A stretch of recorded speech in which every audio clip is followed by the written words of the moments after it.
So for today's vlog guys kana nga buang naman jud mi. Napay Robert nga mura jud collector sa lending. Sa ato pa ako ani ang tepaningin sa 5'6". Dili pud ta kaingon og wa kay grinan man jud. Kana just ka na 1A.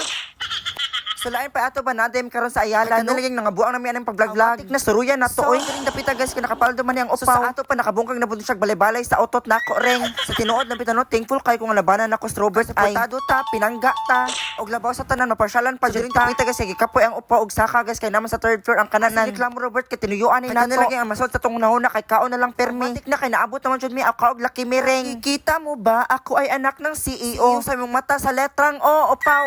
So karon guys kan suguan mo ta sa tong boss manager amo nga mukha sa order. Na chess ka pa imo nga miyembro man sa patagutong. Intro atong kanan para dili magsakit ang kilid ring. Pa ato ba shoutout day ko sa mga followers nako diha no. Mga kaoban, kaparentihan o kasalinganan. Katong kusog ka ay mo follow, share, like and comment. Ako chess ka sikat video ang wa na nga buang mga buang. So again guys, daghan kayong salamat sa inyong pagsuporta no. Kung isa tong ganahan nga mapaldo nasa akong lubot ang link.